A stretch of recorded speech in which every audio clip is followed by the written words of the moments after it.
Hello viewers, thanks so much for tuning in to AgriRiches TV. This is another episode of Time with Agribusiness Giants. And today I'm so much excited to be having a young man who is doing so well when it comes to the agribusiness or agricultural sector. He's a software engineer, and I must tell you that he's a young, talented software developer who is doing amazingly so well. So let me take you through his profile, and then we will have the discussion with him. So his name is Emmanuel Apetsi. He is a software engineer, clean energy enthusiast, climate technologist, and green talent developer.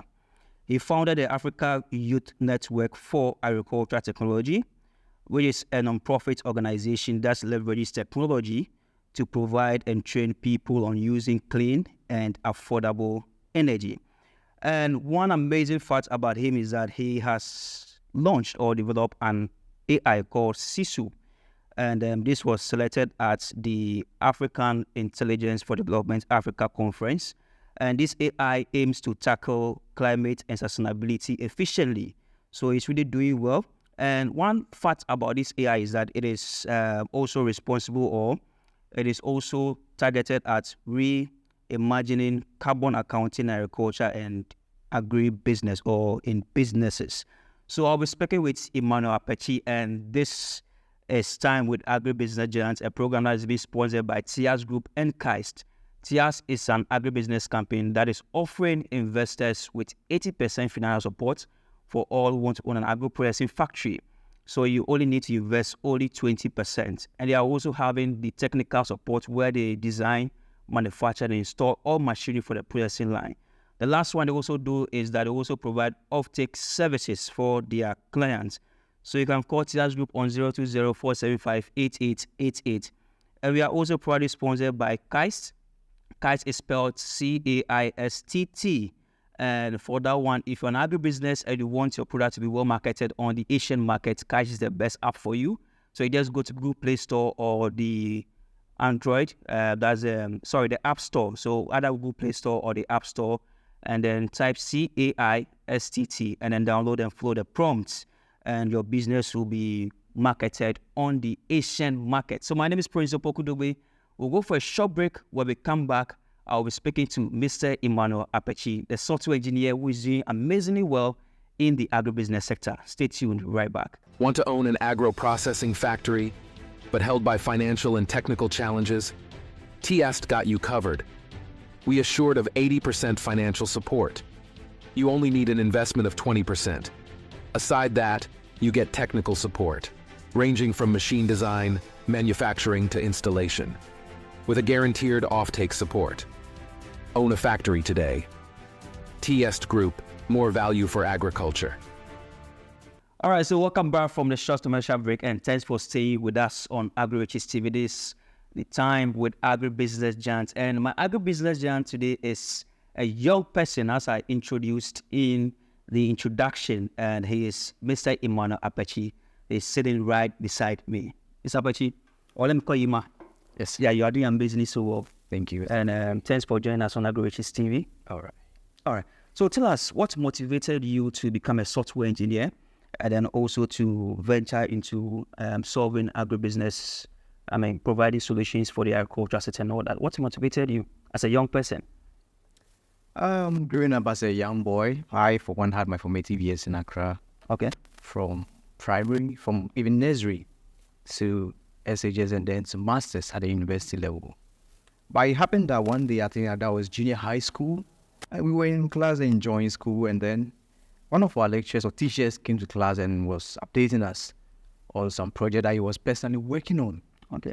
So at the end, I think he concluded saying he was working on a website, on application, and then he intends to launch it after the semester or the term ends. And I was like, wow. So this teacher is building a website all by himself. That means it's not anything difficult. So if one person could do it, then I can equally do same. Because prior to that, I thought it was developed by a superb team of engineers all over the world. So since then, I had passion for it. Even prior to that, as a young boy, I had interest in technologies, IT stuff, picking things apart, putting them together. So since I realized, come on, the IT world is something that I had a passion for, so that I could delve my deeper into it. So, from childhood, you had that interest in IT and all that? Yeah. All right. You founded the African Youth Network for Agricultural Technology. Yeah. What motivated you? Well, we've spoken about your software engineering background, but let's come to you founding the Africa Youth Network. What motivated you or inspired you on that? Thanks again. I think I actually conceived that idea when I was in Accra Academy. I think that was the second year. Yeah, second year in Accra Academy. Okay. I happened to have some friends, and then we were discussing the fields that we intend to delve in, or programs that we pursue at the university level. And quite a number of them were focused on medicine, engineering, and I loved engineering. And then some was in agriculture. Okay. And I was like, wow, agriculture? Then I think I can try this, because I already had a software engineering background. I started at a very early age, and so I had some basic skills. So I was like, come on. Nobody drinks oil. Nobody eats gas. We all eat food. So why not invest, develop technology, support agriculture sector? Okay. So I think in third year at the senior high school, I made up my mind that at the university, I have to pursue something in the field of agriculture. Okay. And then, of course, we all eat food. Yeah. So building a system that way that we eat safely and have enough, I think that is something that we're pursuing. All right. So what are the various projects that you've developed in terms of agriculture? I have worked on quite a number of projects, some on contracts and then personally. Personally, one of them is the INAT, which is the Africa Youth Network for Agricultural Technology, where we are currently doing some amazing stuff, developing solutions for farmers. And there are several projects under this INAT. Currently, we are developing solutions for over 8,000 farmers in the largest districts in Accra, and Ningo Pampram districts. And then we are leveraging AI to even train members of the INAT, which is mostly the youth. So trainers so that they have the necessary skills. And one important project recently is the Sisu AI. Okay. The Sisu AI. Sisu simply is a Finnish word or a Finnish concept, which implies strength of will, determination, or perseverance in the face of adversity. So having farmers in Africa here facing several challenges, several solutions have been deployed, but they've not been achieved the needed impact. Yeah. So I realized there's a need to build something, propose something that will be able to withstand the challenges and put agriculture on the global map in Africa. So what is Sisu meant for when it comes to, because I know in the profile, Sisu is meant to tackle climate change and all that. So tell us, what is Sisu meant for, and how do you intend to achieve that with the Sisu AI? To build this Sisu AI system, we required a lot of data, and we've been able to gather quite a number of them. And focusing on climate and clean energy in Africa is of vital importance. When it comes to agriculture, people try to produce. They use several methods, of which most of them do not actually work. So Sisu aims to use the data available from the farmers, from the various agriculture processing, even along the entire value chain. So once we get this data, of which we are currently getting, we build models using our machine learning techniques. Okay, so what's the data we are talking about here? Yeah, so this data includes their farming times, the crops that they grow on the farm, the various outputs from their various farms, the input, outputs. Okay, and so then virtually everything along the value chain. Along the value chain. Okay, yeah. Let's go on. So once we get this data, we are building models that actually work. Africa here, one challenge we have is the internet access. Okay. So, farmers usually, even in most part of Accra, you find it hard to connect, have constant access to the internet. So we are building our models so they could run offline. You don't actually need internet access to access them or even use them on your phone. Okay. So with a simple device, you could just power these AI systems and then use them for decision making. And most importantly, we are building them so they could easily be integrated into IoT devices, which farmers are already using. Okay. And once you do that, we're able to optimize and make sure that agriculture production is very effective in Ghana. All right. So, we have other initiatives, just like the Sisu AI in place, but what makes your AI so unique? That's one question that I always ask, and it's a very good one for that matter. Sisu AI is leveraging what we call the natural language processing. Okay. So we realize that in Africa here, most of the software's AI systems are in English language. And most of our parents, relatives, or people around us who are in the farm, most of them are not that well versed in these IT tools. That's one. And then the language barrier, which is English. So we are building this system and localizing them. So this system can be read, can give outputs in the Ewe language, in the Tree language, in the Ga language. Oh, okay. So they can have access to them, and they are very affordable. Okay. That's what we intend to do with our models. Okay. And we are using a very unique approach, which is not just introducing these AI tools to people once they become farmers. Yeah. Or we make sure that we give them that passion. We improve upon it so that they have interest in farming. So we intend to do that through our educational system program, where we go to schools and then expose them to these AI tools, how we can make their works easier so that they don't have that perception that farming or agriculture is just hoe and machete. Yeah. We are the new era, the era of technology. You know, what interests me is the fact that you have broken the language barrier. You know, most of the farmers who are in those rural areas have, you know, even though they have the extension officers and all that, but communication is mostly being made in English, and the language barrier is very, very worrisome. So, I mean, I must commend you on the fact that you are able to integrate this into the system where, I mean, so we're able to speak Hausa, every language, I mean, and all that. Yeah, that's very, very commendable. Yeah, so that's a Sisu AI. I mean, it was selected at the African Artificial Intelligence for Development Africa. Weren't there other AIs? I mean, I think there are other AI on board that were top notch as yours. But I mean, yours stand out. Who are you going to give credit to? And what did the team put in place to be able to garner this particular win for the Sisu AI?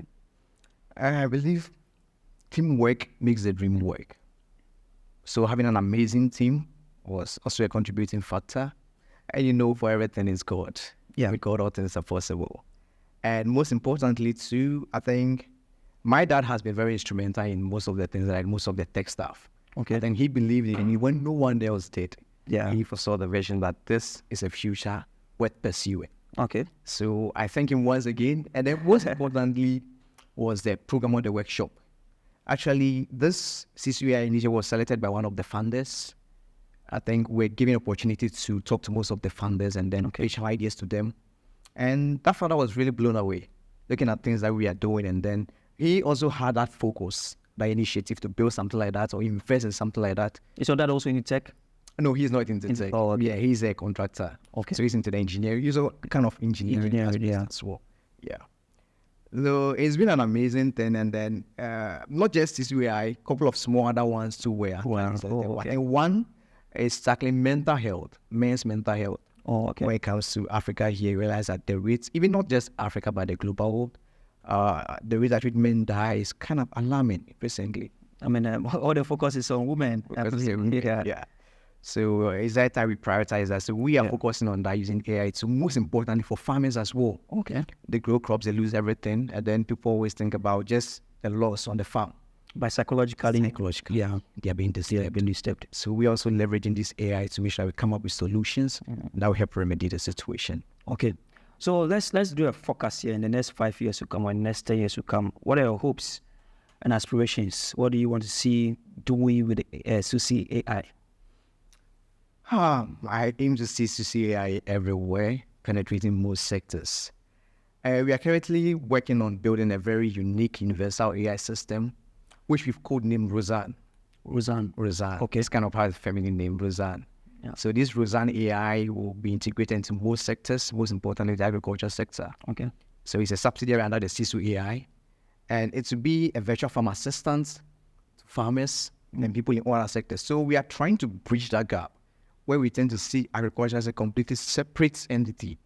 And I want to make sure that everywhere you go, you find the agriculture solutions being embedded or integrated. Because as rightly said, agriculture is the foundation of all other industries. Yeah. Africa has 65% arable land. So we have the capacity to feed the world. But why is that not possible? Yes, we are still struggling to feed even the African continent. That's true. The importation is very high. It's very high. So we intend to see Sisu AI everywhere, making global strides, not just Africa. Because to make our decisions or the AI systems more effective, we need data all over the world.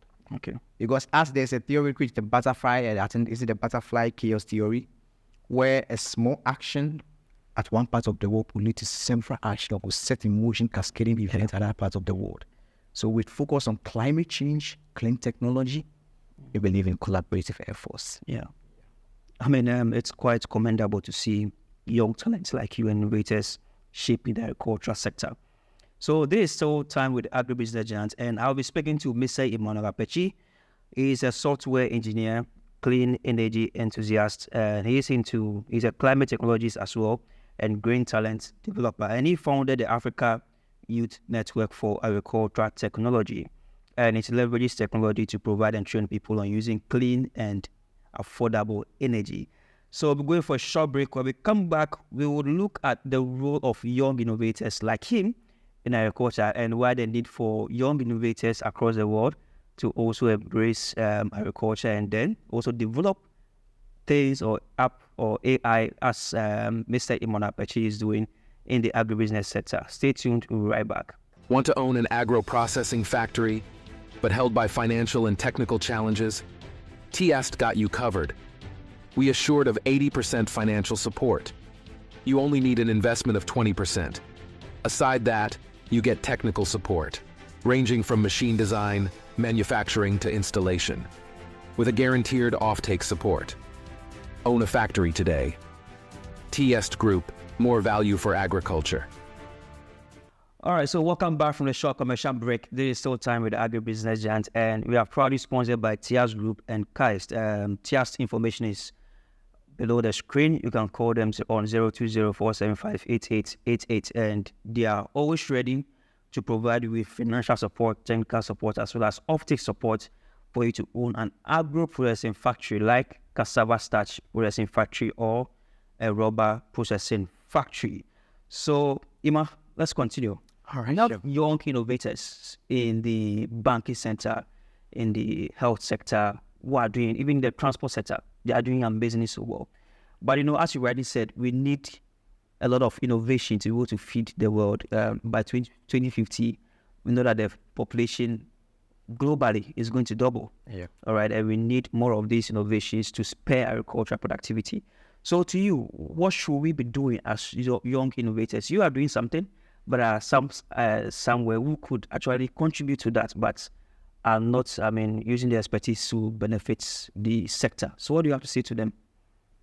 Looking at the world, let's say Ghana, there's a main challenge here, which is the connection or the linkage between government, industry, and academia. So we have several innovative young ones in these various sectors. Yeah. But there's no effective system that connects us. We're able to share these ideas, develop solutions that are interconnected. Okay. So once the government comes in, academia, and then we merge it with industry, I think more of these youths can come together and build up wonderful stuff. And there's also one challenge, which is when it comes to innovation in Africa. Okay. We have a lot of bright minds in Africa. I've happened to be lucky to work with most of them all around Africa. And then most of their challenge has been financial support. Okay. So the funding support. Funding is very important. Once able to get this funding, they're able to make their solutions large scale. Because I have brilliant ideas, they build the prototypes, but they can't sell them to the market. Regardless of the system, there should be some kind of funding to enable you penetrate the market, but they don't have it. So it's kind of preventing them from making their innovations widely used. And then the last thing I would say is Africa here is having the right attitude and the mindsets for the young ones, or the young innovators. I realize that most of the startups that emerge from Africa, they do not last. They end up shutting down. Yeah, some 5 years, they end up shutting down. Maximum. Yeah. And then it's all about the attitude, or let me say, the decisions they make. Okay. Once they get funding, then the next thing is to acquire large office spaces, acquire kind of luxury stuff. With this work, you could be able to work from home. We could work from home. Yeah. So they try to most of the times copy the developed countries. Okay. But based on the resources you have, you need to be strategic. Okay. Once you're able to do that, I think you'll be able to build something that would last, not just something that will come there within a short time is gone. Okay. All right. So you've spoken about the challenges that collectively AI developers or young innovators face. Personally, I know you have been motivated, and your dad is a motivating factor. But along the line, I know there will be some setbacks and some hurdles that you need to jump over. So to you, what are some of the challenges that you face when it comes to your development and all that? Sure. Thank you. One of them is funding. Okay. So most of the solutions that I built, I had to fund most of them myself. Yourself, okay. As a software engineer, in the early years, I happened to had a chance to work on contract with Google and then top other US firms, and then also develop solutions that were later acquired Okay. by US and then Indian firms. So I was able to get money from that to fund it. But the challenge is funded. Because in as much as you make, I think it's kind of small compared to the dream you have. Yeah. So you always need something. Then most other challenges, I think the belief system in Africa, you are too young to do this. Do you think if I give you the money, you spend it on something else? I was very young by then. Okay. At a very young age. So that was one challenge. And then another one is when it comes to Africa, or let me say Ghana, the government needs to build structures to support our dreams. Yeah. There are a lot of dreams. We have a lot of innovative minds, but the right system to support them is not there. And I happen to experience that. You get a solution, and then even the regulatory process, even registering your business name, the startup registering it is something else. Yeah. The process is very tedious. Building a system that actually make things efficient will really help. And then I would say the last challenge for me personally is getting the right people to work with. Okay. Yes, getting the right people to work with. We have a lot of smart minds, but they are not well versed in the various technologies. People are very smart. Yeah. But the mistake they make is that they try to learn everything at the same time, having divided attention. And once you have that, you'll not be able to focus. So I also experienced that challenge where I was trying to do everything. It got to a time I was trying to build over 10 startups at the same time. Which I ended up doing nothing. Yeah. Because when you try to do everything, you find yourself doing nothing. Doing nothing. So under the guidance of some of my professors, Prof. Irene, Dr. Nalamle, Prof. Ezia, Professor Irene Ejiri. Okay. and then Dr. Ele Blue, I think they guided me and then ensured that I focused on one thing at a time. And when I started that first meet, I've moved 10 steps ahead. Wow. And I think making good strides with my innovations. Then, some don't have mentors. Yeah. So, as you said, Professor Ejiri and the rest, guiding you through the process is one thing that we need to also take as youth innovators. Yeah. All right. So, it has been so exciting speaking with you. And I must commend the fact that you are doing amazingly well in the agribusiness sector. Yeah. So, what are your final words before we draw curtains to the program? My final words, I think it happens to come from one of my mentors, which is Dr. Mulugeta Solomon. I think after having a conversation with him, I came to a realization that artificial intelligence is not going to replace us humans. Okay. But those who master the artificial intelligence are able to sculpt it to serve their grandest ambitions. They are those who replace us. So if I am with you and I'm able to use the AI very well, I can take your job. Yeah. But it's not the AI. No. I hope you're getting it. Yeah, I'm getting it. And then one important thing is to know that artificial intelligence itself is not good or bad. It's neither good nor bad. It is a true reflection of those who invent them. Okay. So that's why we have bad AIs in the system, GPT and the others that can be able to hack systems at a very fast pace. And then we have good AIs that are making lives better, healthcare, agriculture, and everything. So I will encourage the youth to embrace AI, embrace innovation, and focus on clean technologies, and most importantly, the agriculture. Because no matter what we do, we'll always eat food. All right. Thank you so much. We wish you and the best of luck in your endeavors. Yeah, thank you. Thank you too. Thank you. Yeah. All right. So it's been a refreshing conversation with Emmanuel Apetsi, who's a software engineer and a green talent developer. He has developed the Sisu AI, which was selected at an AI conference. And let's hope that this AI is going to revolutionize the agriculture sector. And also to the government, let's also fund and support the AI sector when it comes to agribusiness and the agriculture sector across the value chain. Let us also fund systems and then make the systems more and more integrating for these people to have a better system to work on. And also to the youth out there, make sure that if you are a youth innovator, make sure that you develop something that will help the agriculture sector, because in the next couple of years to come, we need to feed the global population, and the population is going to double. So we need your innovation to spur agricultural productivity, and the farmer in that rural area also needs to take advantage of your innovation to grow his or her crops and then to also maximize productivity on the farm. So my name is Prince Opokudogwe, and it has been so good to have you on the show. And our program is being sponsored by Tias Group and Kais. Do well to call Tias on 0204758888. My name is Prince Opokudobe. See you same time next week. For now, bye-bye.